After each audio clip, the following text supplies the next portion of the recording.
트럼프 미 대통령이 29일 한국을 공식 방문해 30일 한미 정상회담이 열립니다.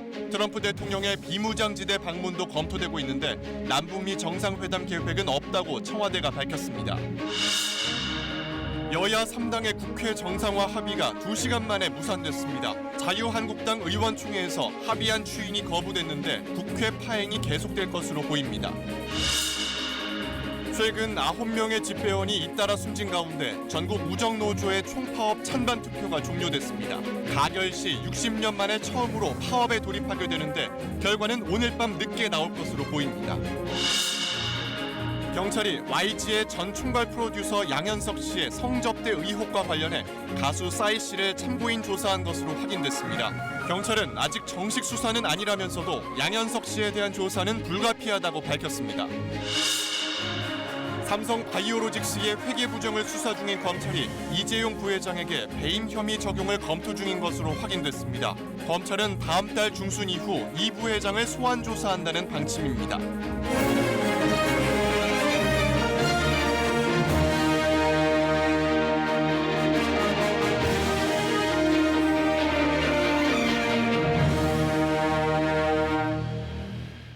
여러분 안녕하십니까? 9시 뉴스입니다. 트럼프 미국 대통령이 이번 주말 토일 이틀간의 일정으로 우리나라를 방문한다고 청와대가 공식 발표했습니다. 30일 일요일에는 한미 정상회담이 열립니다.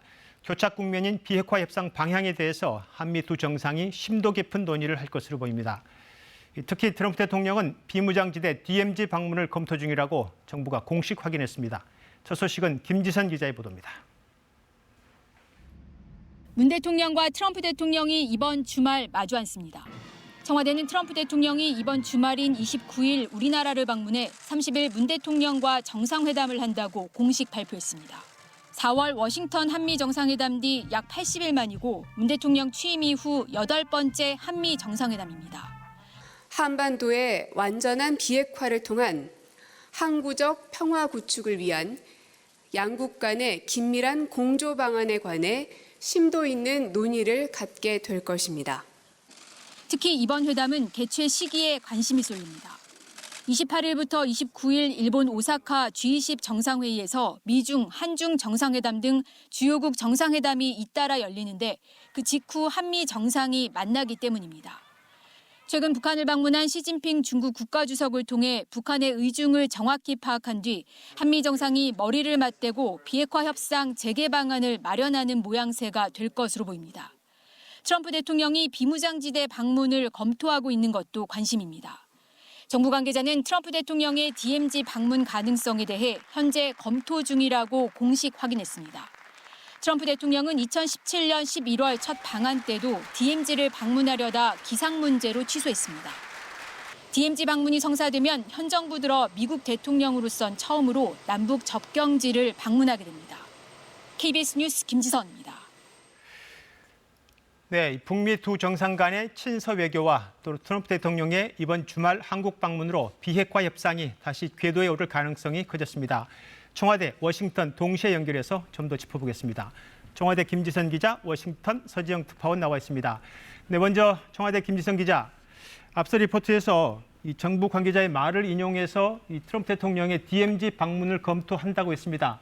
혹시 그러면 문 대통령이 이 동행에 이 DMZ 방문에 동행할 가능성이 있는지요? 네, 그럴 가능성 높아 보입니다. 2017년에도 문 대통령과 같이 가려다 못 간 만큼 이번에 한미 정상의 DMZ 동반 방문은 확정적인 것으로 보입니다. 한미 정상이 DMZ를 동반 방문하는 건 처음인데요. 장소는 판문점 공동경비구역 내 최전방 초소, 오울레 초소가 될 것으로 보입니다.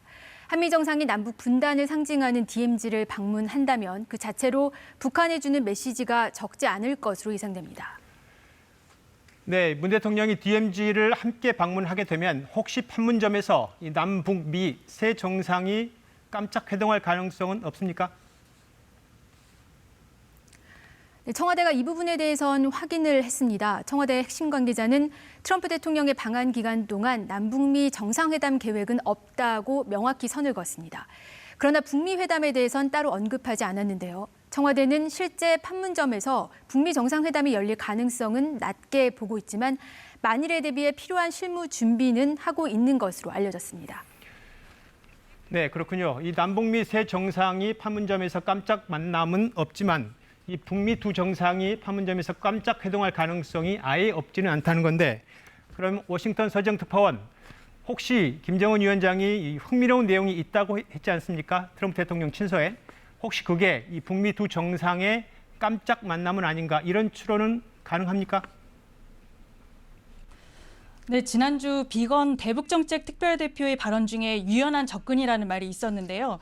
이 말에 비춰보면 친서엔 북미 간 관심사에 대해 좀 더 열어놓고 논의를 해보자는 내용이 담겨 있었을 가능성이 커 보입니다. 이 앞서 두 정상 모두 3차 북미 정상회담에 대해 긍정적인 입장을 밝혔기 때문에 기대가 나오는 것은 사실인데요. 물론 전제는 있습니다. 바로 성과가 담보되어야 한다는 것인데요. 그래서 아직 회동 가능성을 예단하기는 이른 감도 있습니다. 예, 그렇다면 이 친서의 흥미로운 내용이 뭘까 여전히 궁금증이 많습니다. 혹시 이 미국의 새로운 제안이 아닐까? 그러니까 기존의 빅딜론에서 한 발 물러서는 구체적인 새로운 제안이 있지 않을까, 이런 추측도 있는데 어떻게 보십니까? 네, 하노이 회담이 결렬된 이유를 곱씹어 보면 양측이 언급한 흥미로운 부분이란 이런 것이겠죠. 친서에는 구체적인 내용이 언급되진 않았을 가능성이 높습니다. 다만 김정은 위원장이 영변 핵시설 이외의 추가 시설을 공개하고 이에 대해 트럼프 대통령이 유연한 접근을 시사했다면 이 북미 간 교착 국면을 풀 대화의 동력이 생겼다고 볼 수 있겠습니다. 네, 언급한 대로 북미 두 정상 간의 친서 외교를 통해서 대화 재개 모멘텀은 마련됐습니다. 이번 주에 비건 대북 특별대표가 한국에 오는데 판문점에서 이 실무 협상의 가능성도 있을 것 같네요. 네, 폼페이오 미 국무장관이 중동 방문 전 기자들을 만나서 몇 가지 힌트를 줬습니다. 실무 협상 재개와 관련해 꽤 높은 가능성이 있다고 말했고요. 미국은 말 그대로 당장 시작할 준비가 돼 있다고 강조했습니다.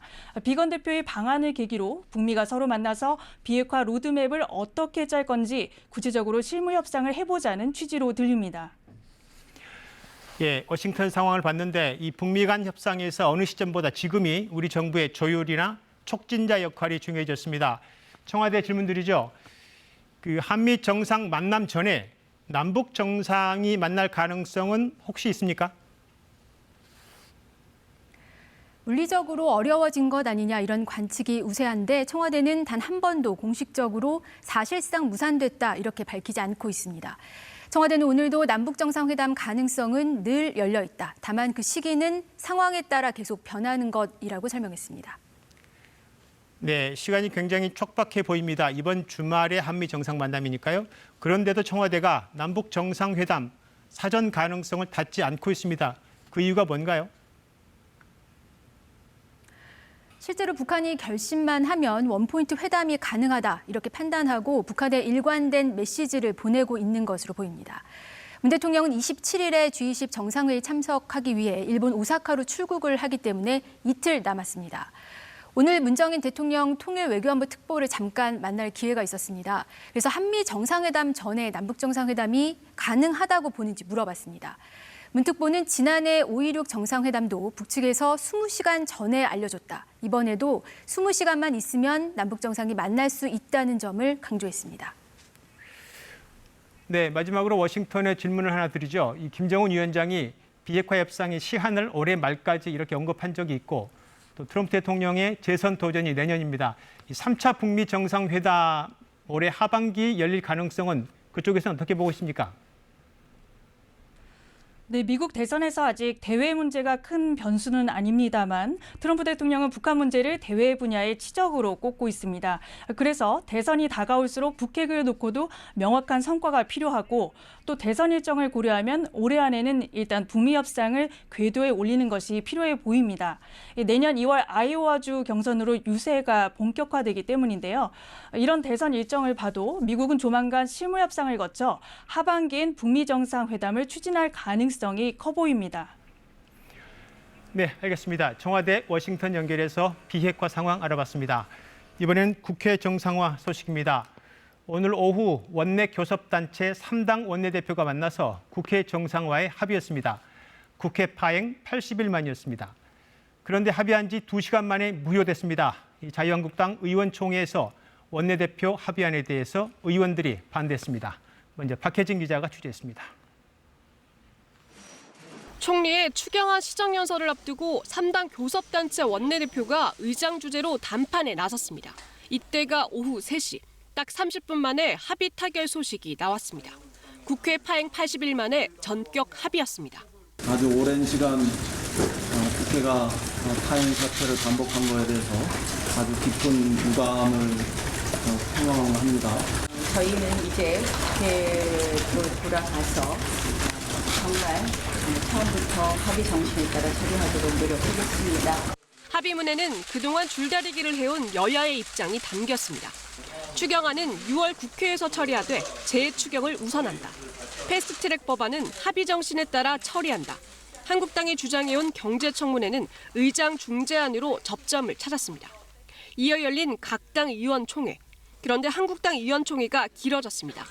분위기가 좋지 않다는 말들이 나오더니 5시 반쯤 나온 결론은 합의안 추인 부결이었습니다. 조금 더 분명한 합의가 있어야 된다라는 의사 표시가 있었습니다. 그래서 이 부분에 대해서 저희 당에서는 추인이 어렵다는 말씀을 드리겠습니다. 결국 총리는 한국당 불참 속에 시정연설을 했습니다. 경기 침체 우려에 신속히 대응하고 국민 안전을 지켜드리는 것은 국가의 당연한 책무입니다. 그 책무를 이행하는 데는 재정이 필요합니다. 파행 끝에 국회가 정상화 합의까지 걸린 시간은 80일. 그 합의가 다시 깨지는 데는 단 2시간밖에 걸리지 않았습니다. KBS 뉴스 박혜진입니다. 네, 그럼 이번엔 국회를 연결해서 어떤 이유로 자유한국당 의원들이 합의를 번복한 것인지 앞으로 6월 국회는 어떻게 될지 좀 더 짚어보겠습니다. 네, 최영원 기자, 원내대표들끼리 합의를 뒤엎을 만큼 자유한국당 의원들의 분위기가 강경했다는 건데 구체적 이유가 어떤 겁니까? 네, 의원총회 끝나고 들어봤더니 굴욕적인 합의다. 얻어낸 게 대체 뭐냐? 그리고 이걸 하면서 이대로 들어가면 다 무너진다. 그리고 그야말로 극소수를 제외하고는 다 반대했다. 이런 말들이 나왔습니다. 뭐가 그렇게 문제냐라고 봤더니 결국 이번에도 패스트트랙이 발목을 잡았습니다. 오늘 합의문에 패스트트랙 법안을 합의 정신에 따라 처리한다라고 돼 있는데 이게 구속력이 있느냐는 겁니다. 네, 합의를 굴욕적으로 본 거군요. 그렇다면 이 합의를 해온 나경원 원내대표 등 이 원내 지도부의 책임론도 제기될 수밖에 없을 것 같은데 어떻습니까? 의원총회 뒤 나경원 원내대표는 패스트트랙 법안을 완전 무효하라는 게 국민의 뜻이라면서 겸허히 받아들이겠다고 했습니다. 의원총회에선 지금은 나 대표에게 힘을 모아주자는 말도 나왔다고 합니다. 하지만 어찌됐든 원내대표가 서명한 합의문이 의원들 사이에서 추인이 안 됐으니 나 원내대표의 리더십에 큰 타격은 불가피해 보입니다. 한국당 내부에서뿐만 아니라 앞으로 협상을 해갈 파트너인 다른 당에서도 비판이 나올 수밖에 없어 보입니다. 예, 사실 국회 정상화 협상이 지리하고도 어려웠던 것 같습니다. 그래서 오늘 상황은 특히 다른 당도 상당히 당황스러울 수밖에 없을 것 같습니다. 민주당은 어떤 반응을 보였나요? 네, 민주당은 한국당이 단 2시간 만에 합의를 뒤집었다면서 격앙된 반응을 보였습니다. 국회 정상화를 바랐던 국민 여망을 정면으로 배반한 것이라고 비판했습니다. 또 다른 협상 주체였던 바른미래당에서도 자유한국당의 속내는 국회 정상화 반대였냐는 반응이 나왔습니다. 네, 그럼 6월 국회는 어떻게 되는 겁니까? 네, 일단 민주당은 합의한 일정대로 6월 국회를 꾸려가겠다고 했습니다. 한국당을 제외한 다른 4당과 국회를 정상화하겠다는 겁니다. 한국당이 추가 협상을 요구할 가능성이 크지만 일정 기간의 냉각기는 현재로선 불가피해 보입니다. 당장 추경안과 각종 민생법안 처리에도 적신호가 켜지게 됐습니다. 네, 알겠습니다. 국회 최영원 기자였습니다.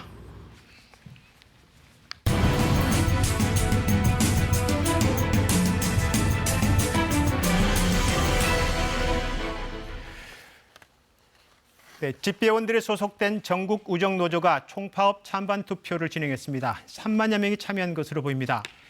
올 들어서만 우체국 집배원 9명이 잇따라 숨져서 과로사 논란이 제기돼 왔었습니다. 파업 찬반 투표의 핵심 요구도 집배원 수를 늘려달라, 노동 시간을 줄여달라입니다. 서울 송파 우체국 취재기자 연결돼 있습니다. 네, 이승재 기자, 최근 들어서 집배원들이 잇따라 숨지면서 오늘 투표 참여율이 꽤 높았다고요. 결과는 나왔습니까? 네, 투표 결과는 아직 나오지 않았는데요. 제 뒤로 보시는 것처럼 개표 작업은 아직까지 진행되고 있습니다. 투표함을 개봉해 결과를 집계하는데 최종 결과는 오늘 밤 10시쯤에야 나올 것으로 예상되고 있습니다. 오늘 투표는 전국 우체국 등 300여 곳에서 조금 전인 8시까지 진행됐습니다. 우체국 직원들로 구성된 우정노조와 집배노조 등 3만여 명이 투표에 참여한 것으로 보고 있습니다. 투표율 50% 이상에 찬성률이 50% 이상이면 총파업에 돌입할 수 있습니다. 앞서 노조는 중앙노동위원회에 쟁의 조정을 신청했고 조정 시한은 모레까지입니다. 조정이 성립되지 않으면 노조는 파업에 돌입할 수 있게 되는데요. 만약 총파업에 돌입하게 되면 노조 출범 이후 60년 만에 처음 있는 일입니다. 네, 지금 분위기로 보면 찬성 확률이 높아 보이는데요. 최초의 파업일 수 있습니다. 집배원들의 중노동 몇 차례 보도된 바 있는데 파업의 요구 좀 더 자세히 전해주실까요? 네, 알겠습니다. 노조 측이 요구하고 있는 것은 크게 두 가지인데요. 첫 번째는 집배원들을 2,000명 이상 징원해달라는 게 첫 번째 요구입니다. 지난해 집배원 25명이 과로사와 업무 중 안전사고로 숨지고 올해만 9명이 숨졌는데 더 이상 이를 지켜볼 수 없다는 겁니다. 또 토요일 업무를 없애 완전한 주 5일제를 요구하고 있습니다. 이 내용은 사실 이미 지난해 노사정 협의체에서 공고된 내용인데요. 지켜지지 않고 있다는 게 집배원들의 주장입니다. 사실 2017년 기준 집배원의 노동시간은 2,700시간이 넘어서 평균 임금 노동자보다 690시간 정도가 많았습니다. 반면 우정본부는 올해 예상 적자만 2천억 원으로 인력 충원이 어렵고 예산이 필요해 혼자 결정할 수 없다는 문제라 서로 입장차가 큰 상황입니다. 네, 알겠습니다. 이승재 기자였습니다. 앞서 언급한 대로 60년 만에 처음으로 집배원들이 총파업에 들어갈 가능성이 커졌습니다. 노동시간으로 보면 집배원 노동자는 임금 노동자 평균보다 연간 87일을 더 일하고 있습니다. 장시간 육체노동, 심각한 정신노동에 시달리는 집배원의 하루를 공민경 기자가 동행 취재했습니다. 이사련씨 이제 올려! 오전 7시 우편물과 택배가 밀려듭니다. 24년차 집배원 이인구 씨는 오늘도 1시간 먼저 출근했습니다. 못 먹어요? 배달 시간 맞추려면 어쩔 수 없어요. 못 먹어요. 어머니 사시는데 주소가 어떻게 되시는데? 시간을 가리지 않는 고객 전화. 웃음기는 사라진 지 오래. 배송 전부터 전쟁입니다. 오늘 배달할 소포와 우편물은 모두 878개입니다. 5층 계단에 뛰어 올라가는 건 다반사입니다. 안 뛰면은 그 시간 안에 배달이 안 돼요. 이런 주택가나 이런 데 엘리베이터가 없거든요. 간신히 꼭대기층까지 갔는데 사람이 없습니다. 제일 맥 빠지죠. 5층까지 올라갔는데 그 다음날 또 와야 되니까 이제 전화가 와요. 나 못 가니까는 다시 한번 갖다 줘라. 경비실에 맡겨라. 아이가 있으니 조심해달라. 요구도 제각각입니다. 희망 장소 회색 대문 뒤로 이렇게 돼 있어요. 그러면 저희가 회색 대문 모르잖아 지금. 현재 가봐야 하는 거야 이제. 배송을 절반밖에 못했는데 오후 1시 40분. 오늘도 점심밥은 거릅니다. 오늘 물 한 통 샀어요 물. 밥 먹을 시간 없어요. 아까 화장실 한번 갔다 왔어요. 소변보러. 월요일 하다가 못했어. 화요일 날은 더 많아. 언젠가 제가 다 해야 될 일이에요. 병가나 휴가는 그림의 떡입니다. 아들내미 하나밖에 없는데 군대 가는 것도 못 보고. 동료들 힘드니까는 그것 때문에 서로 눈치 보고 이제 그러는 거죠. 몸도 힘들지만 감정 노동은 더 고통입니다. 그것도 좀 늦어도 이제 고객들은 전화 와요. 저희도 빨리 가서 배달하고 싶죠. 근데 물량이 많은데 어떻게 욕도 하고 막 빨리 와 지금 빨리 와 딱 끊어버리고. 배달을 마쳐도 일은 남았습니다. 오늘 이 씨가 먹은 건 음료수 2병이 전부. 오늘 하루 종일 밥 한 끼도 못 먹거든요. 또 들어와서 또 이제 일반 우편물도 구분 작업해야 되니까. 근데 52시간을 잡아놓고 여기에 맞춰서 업무해라. 그거는 그것도 죽으라는 소리죠 거의. 죽어라! 죽어라! 집값 죽어라! 퇴근 시간을 30분 넘긴 시각. 이 씨는 2달째 거리로 나섭니다. 딱 일주일만 저희 쫓아다니라고 그랬어요. 그럼 저희 마음 알아요. 약속만 지켜주세요. 부탁입니다. KBS 뉴스 공민경입니다. 네, 보신 대로 집배원들의 장시간 노동에 내몰리는 이유는 인력이 현저하게 부족해서입니다. 파업의 목적도 인력 충원입니다. 그런데 이미 그 전에 집배원 수를 늘리는 예산안이 국회에 제출됐고 여야 대부분이 찬성했습니다. 그러나 최종 단계에서 사라졌습니다. 작년에 노사가 합의해서 2019년에 1,000명 늘리고 2020년에 1,000명 늘리겠다고 약속했는데 기재부는 집배원들 이렇게 계속 죽어나가도 지켜만 보고 계실 겁니까? 네, 보신 대로 어떤 이유에서인지 국회 논의 과정에서 이 집배원 증원 예산안이 사라졌고 지금 이렇게 파업 국면을 맞고 있습니다. 왜 이렇게 됐는지 그 이유를 김현주 기자가 취재했습니다. 집배원 1,000명을 늘리자는 안, 지난해 국회 상임위를 통과했습니다. 집배원 1,000명을 증원에 따른 인건비, 연금 부담금을 등에 379억 5,200만 원을 증액하였습니다. 이번엔 예결위, 야당 의원까지 증원을 요청합니다. 1,000명 증원할 수 있도록 정부가 좀 동의 의견을 내주시는 게 어떨까 싶습니다. 네, 그것도 소위 과정에서 같이 네. 검토하겠습니다. 예. 예산 심사 자료를 찾아봤더니 여야 예결위원 8명이 증액 의견을 냈습니다. 통과가 낙관적이었는데 웬일인지 최종 안에서 사라졌습니다. 사라진 이유는 어디에서도 찾을 수 없었습니다. 이게 그 삭감되리라고는 예상하지 못했습니다. 그 이유도 아직도 모르겠습니다. 더 확인해봤더니 사라진 곳은 이른바 소소위. 여야 대표들이 법적 근거도 없이 회의록도 남기지 않고 깜깜이 심사를 하는 곳입니다. 우정사업본부가 작성한 문서를 뒤져봤더니 부처 간 조율이 미흡해 예산이 반영되지 못했다고 돼 있습니다. 최종 결정 과정에서 기재부와 행안부가 조직 진단 뒤 증원하자고 했다는 겁니다. 당장 사라진 예산을 되돌려놔야 한다는 목소리가 나옵니다. 추경을 통해서라도 집배원 증원을 위한 인력과 예산을 국회에서 시급히 타결해 주는 것이 이 문제를 풀어나가는 출발점이라고 생각합니다. 소리 소문 없이 집배원 증원 예산이 사라진 결과 올해에만 9명이 과로 등으로 숨졌습니다. 참담한 결과였습니다. KBS 뉴스 김현주입니다. 전 YG 엔터테인먼트 총괄 프로듀서 양현석 씨의 성접대 의혹과 관련해 경찰이 최근 가수 싸이 씨를 참고인으로 불러 조사했습니다. 경찰은 아직 정식 수사는 아니라면서도 향후 양현석 씨에 대한 조사는 불가피하다고 밝혔습니다. 김수연 기자입니다.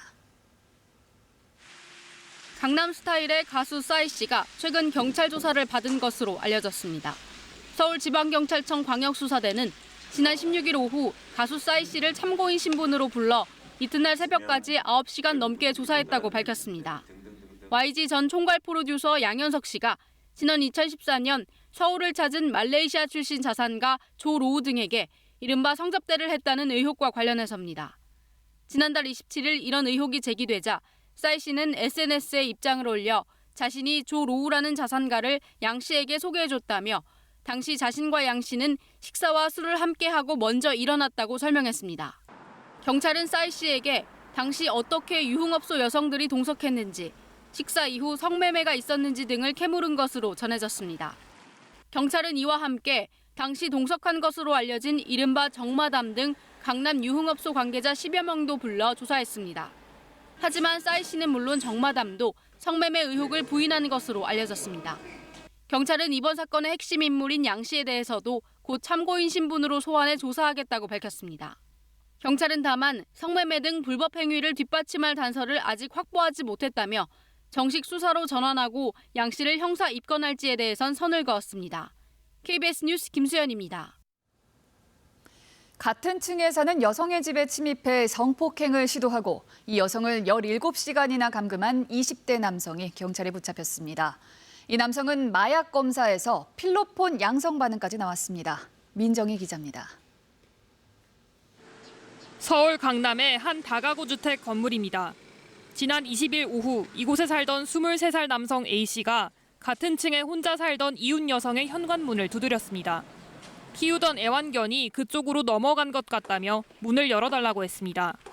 하지만 문이 열리자 A씨는 흉기로 위협하며 방 안으로 들어가 여성을 성폭행하려 한 것으로 전해졌습니다. 이후 A씨는 이 여성을 자신의 방으로 끌고 가 시키는 대로 하라고 협박하며 17시간 동안 감금한 것으로 확인됐습니다. 다음 날 오전 A씨 집에서 겨우 빠져나온 여성은 곧바로 경찰에 신고했고 출동한 경찰은 건물 인근에서 A씨를 긴급 체포했습니다. 차로만 몇 대가 온 걸로 봤지 경찰들이 그거 내리는 것까지는 저희가 못 보고 지나치는 거였거든요. 일단 2대 정도 출동했었는데 당시 A씨의 상태를 수상히 여긴 경찰이 마약 간이 시약 검사를 한 결과 A씨의 몸에서 필로폰 양성 반응이 나왔습니다.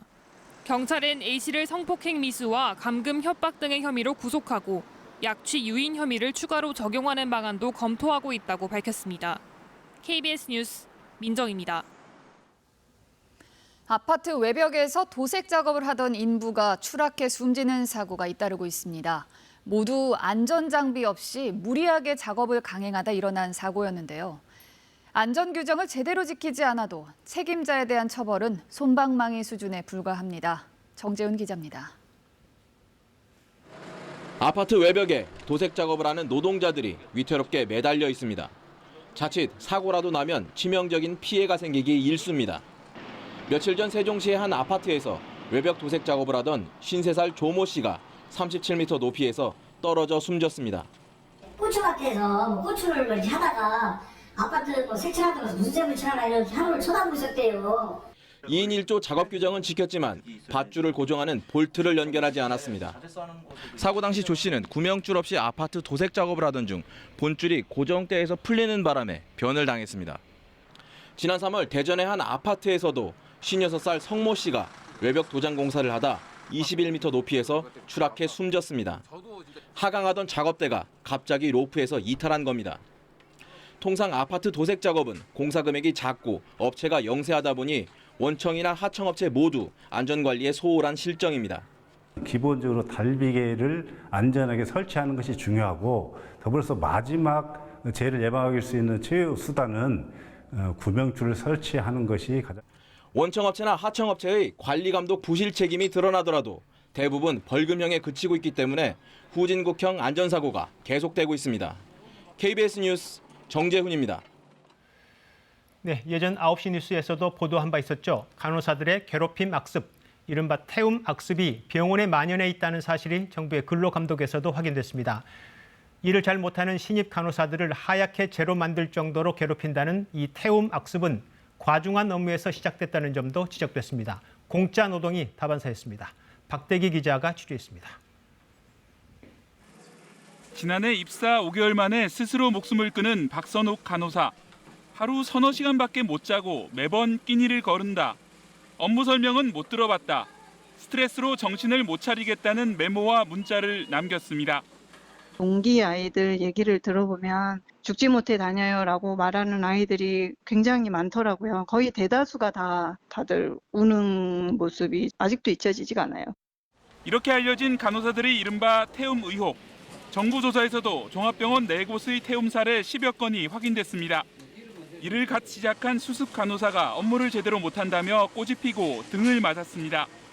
입사 직후 일을 능숙하게 못한다며 선배의 지속적 폭언에 시달렸습니다. 환자들 앞에서 인격 모독적 말을 듣기도 했습니다. 직장 내 괴롭힘 예방을 위한 구체적 마련 방안 등은 계속적으로 필요한 것으로 나타났습니다. 태움의 근본 원인으로 지목된 간호사들의 과중한 업무 부담도 드러났습니다. 간호사들은 업무 특성상 환자 상태, 인수인계 등으로 정해진 근무 시간을 넘기기 일쑤입니다. 하지만 11개 종합병원은 연장 근로수당도 제대로 주지 않았습니다. 체불임금은 63억 원에 달합니다. 대형 병원들조차도 인력이 부족하고 시달리다 보면 나도 모르게 내뱉어지는 것과 일종의 태움이다. 정부는 최저임금을 지키지 않거나 비정규직을 차별하는 병원도 적발해 감독을 강화하기로 했습니다. KBS 뉴스 박대기입니다. 강원랜드 채용 비리에 연루된 자유한국당 권성동 의원이 1심에서 무죄를 선고받았습니다. 권 의원이 지인들을 채용하라고 강원랜드에 청탁한 혐의와 강원랜드 인사에 부당하게 개입했다는 혐의 모두 증명되지 않았다고 법원은 판단했습니다. 김성수 기자의 보도입니다. 청탁을 통해 채용됐다는 것이 증명되지 않았다. 법원이 권성동 자유한국당 의원의 채용 비리 혐의를 입증할 증거가 부족하다며 무죄를 선고했습니다. 재판부는 우선 권 의원이 2011년 11월부터 다음해 4월까지 의원실 인턴 비서 등 11명을 채용하도록 강원랜드에 압력을 행사한 사실이 증명되지 않는다고 봤습니다.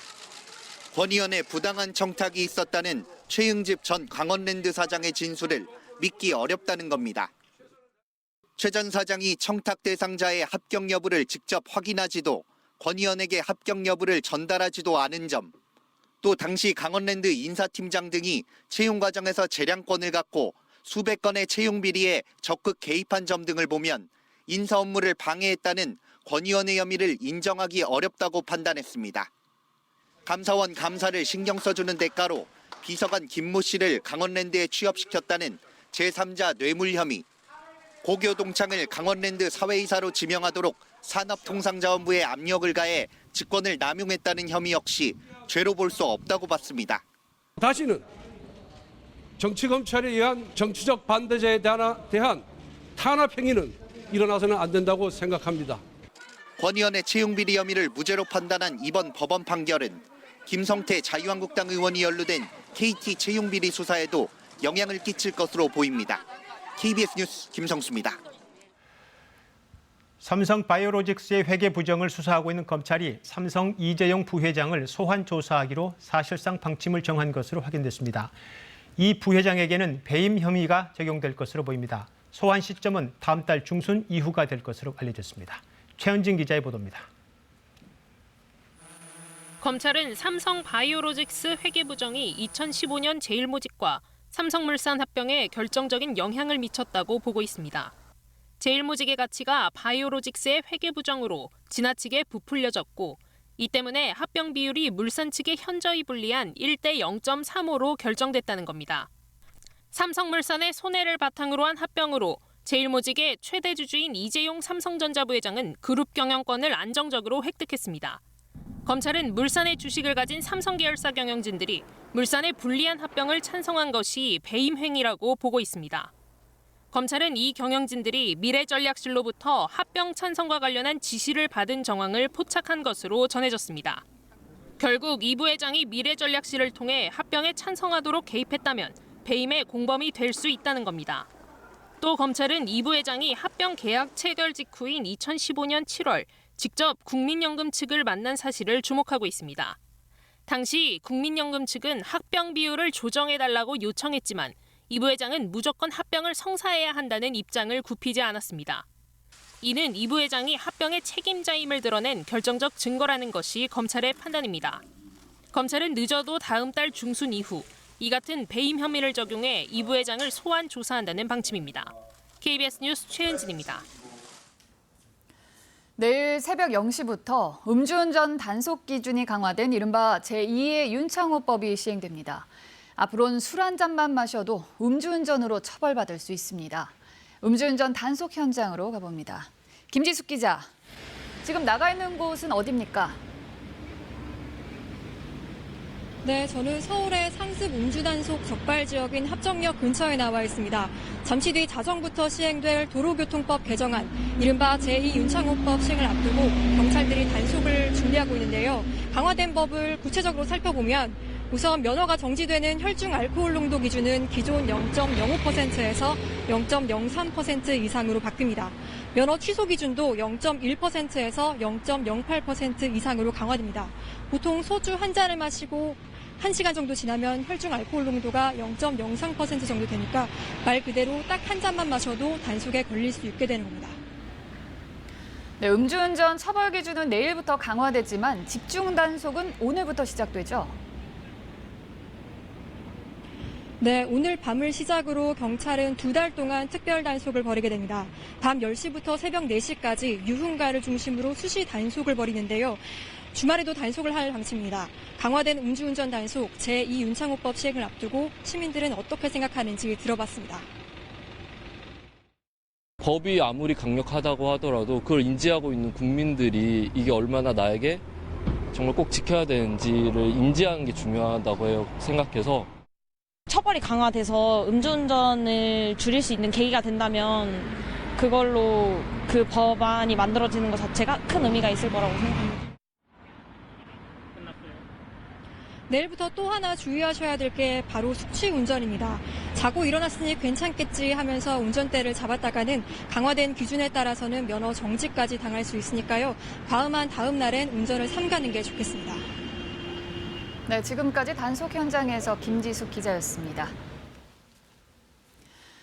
민주노총 김명환 위원장이 구속되면서 노정 관계가 급속히 냉각되고 있습니다.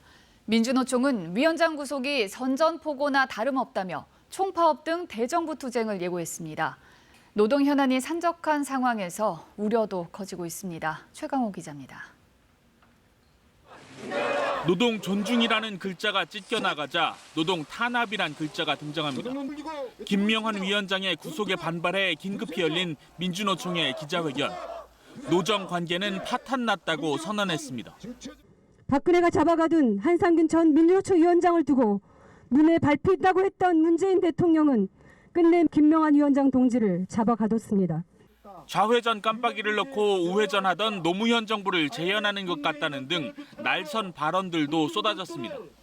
그동안 최저임금에 계산해 넣는 수당을 늘리고 탄력근로제 단위 기간을 확대하면서 쌓인 불만과 갈등까지 한꺼번에 폭발하는 모양새입니다. 민주노총은 다음 달 초까지 지역별, 분야별 결의대회를 진행하고 7월 18일엔 대대적인 총파업을 예고했습니다. 민주노총 100만 조합원은 노동 탄압에 이골이 난 사람들이다.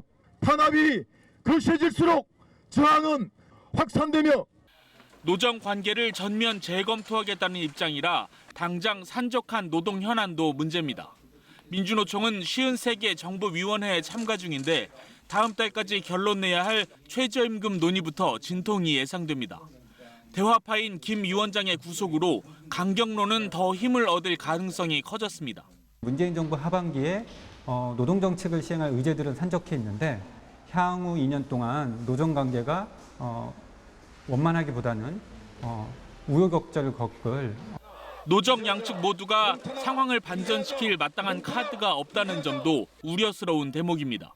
KBS 뉴스 최강호입니다. 2009년 우리나라가 아랍에미리트에 한국형 원전을 사상 처음으로 수출했죠. 독자 기술로 개발한 만큼 운영과 유지, 보수도 우리가 맡을 것으로 기대했는데 막상 뚜껑을 열어보니 원전 정비 계약은 반쪽짜리에 그쳤다는 비판이 나오고 있습니다. 정현우 기자입니다. UAE 수도 아부다비 서쪽, 우리나라가 처음 수출한 한국형 원전 4기가 들어섭니다. UAE 발전 용량의 25%를 담당할 1,400메가와트급 한국형 원전입니다. 2009년 당시 정부는 건설 후 벌어들일 돈까지 포함해 수출 규모가 47조 원이라고 밝혔습니다. 독자 기술로 만든 한국형 원전인 만큼 완공 후 정비 관리도 우리 업체가 당연히 맡을 것이란 계산이었습니다. 그런데 결과는 달랐습니다. 한수원 등 우리 업체가 따낸 정비 계약 내용입니다. 당초 한수원 등이 전체 사업을 맡을 것으로 기대했지만 원전 운영법인인 나와 책임 아래 복수업체가 사업을 나눠 맡습니다.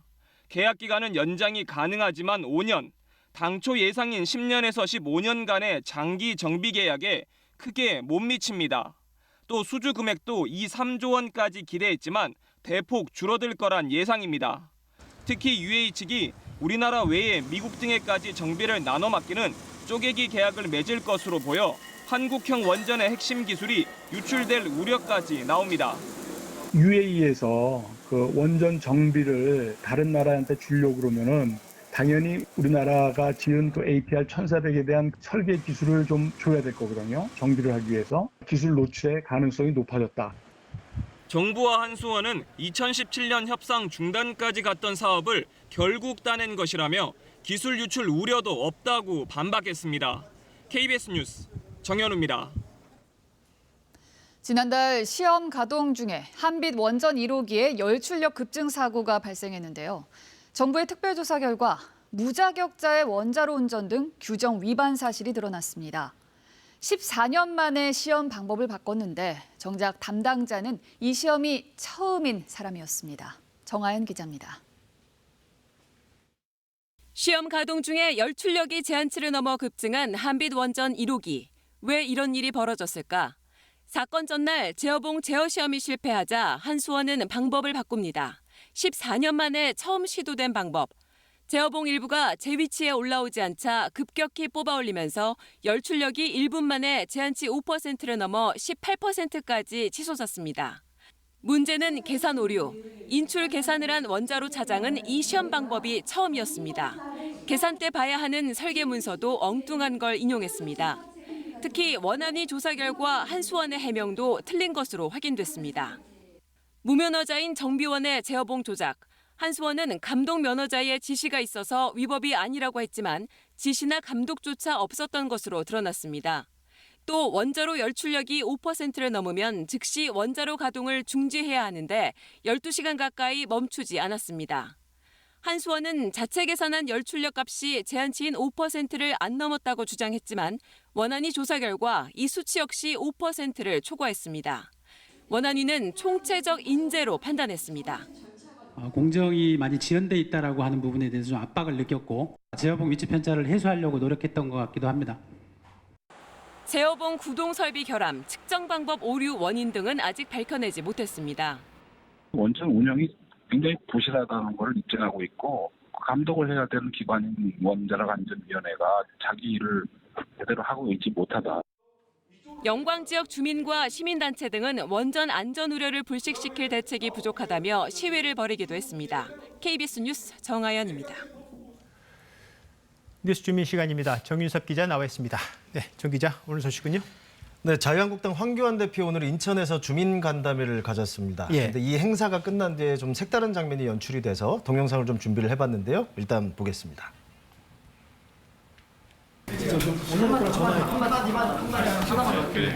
브리핑하지 말고. 브리핑하지 말고. 그러니까 기자들이 한마디만 이렇게 요청을 하는데 결국 거부를 하고 카메라 앞을 지나치는 장면이죠. 보통은 다 한마디씩 하고 지나치지 않나요? 보통 이런 걸 이제 백브리핑이라고 하는데 이제 공식 용어로는 백그라운드 브리핑. 그러니까 저런 기자회 공식 기자회견이나 행사가 끝나고 그 배경에 대한 얘기를 뭐 질의응답식으로 기자들하고 하는 과정인데 이런 관행처럼 있었거든요. 이거를 이제 거부한 장면이죠. 다른 바쁜 일정이 있었나 보죠. 보통은 이렇게 차분하게 이야기를 하는 모습을 자주 봤었는데. 그렇게 이제 생각은 됐는데 오후 상황이 비슷한 게 벌어졌는데 설명을 좀 드리겠습니다. 지금 황교안 대표가 지금 보이고요. 예. 그 역시 행사장 밖에서 백브리핑이 예정돼 있었는데 또 그냥 지나치는 모습입니다. 저 뒷모습 보이는 사람이 저희 기자인데 예. 기자가 가서 여기가 백브리핑 장소다. 백브리핑을 해달라고 요청하는 장면이었는데 결국 자리를 떴습니다. 오늘 오전 오후 두 차례 그랬다는 거죠? 네네. 이유가 있습니까? 그러니까 일단 짐작되는 부분이 있는데요. 그러니까 황교안 대표가 지난주에 대학교를 가서 그 아들 얘기를 했잖아요. 예. 그러니까 학점이 3점이 안 되고 영어 점수도 800점 정도인데 대기업 5곳에 합격을 했다. 그랬다가 다음 날 바로 알고 보니까 학점은 3점이 넘었고 영어 점수는 925점이었다. 이렇게 정정을 하기도 했었죠. 그래서 주말에 저거 거짓말 아니냐 이런 네. 비판이 있었던 거고요. 그 이른바 거짓말 주장에 대한 해명이 있었는데 그 발언 들어보고 설명해 보겠습니다. 낮은 점수를 높게 얘기했다면 거짓말이겠죠. 그 반대도 거짓말이라고 해야 될까요? 그러니까 거짓말은 아니라는 거죠. 그러니까 스펙이 중요한 게 아니다. 이런 말을 하려고 했다는 취지로 들어달라. 이런 해명이었습니다. 그러니까 논란이 됐던 말이 있는데 네. 저렇게 해명을 했고 저 해명도 설득력이 없어서 계속 지금 상황이 되풀이되고 있는 거죠. 그러니까 바로 지금 말씀하신 그 부분 때문에 논란이 계속 이어졌고요. 그러니까 저 오늘 아침에 저 발언이 바로 이른바 백브리핑 자리였고 그 황교안 대표 발언 논란이 있었던 상당수 발언이 이 백브리핑 자리였습니다. 결국 정리하면 오늘 두 차례 백브리핑을 안 한 건 논란을 자꾸 부르다 보니까 백브리핑을 뭐 안 하기로 했다 이렇게 볼 수 있는 건가요? 일단 한국당 측이 공식적으로 그 얘기 하지는 않았고요. 예. 그러니까 민경욱 대변인 한 말은 일단 대표의 백브리핑을 줄이겠다. 그러니까 대변인도 있는데 대표도 일일이 응대하려면 힘들다. 그러니까 여당 대표도 그렇게 안 하지 않느냐 이렇게 말을 했는데 저희가 이제 한국당 관계자한테 물어보니까 이미 발언 논란이 반복될 때마다 이 백브리핑을 줄여야 된다 이런 얘기가 있었고 오늘 아침 저 발언이 결정적이었다 이렇게 말했습니다. 여러 논란이 되는 발언들이 나오다 보니까 대책을 세운 게 발언을 줄이자 이런 거였군요. 그런 셈인 거죠. 네, 알겠습니다. 뉴스주민 정윤섭 기자였습니다.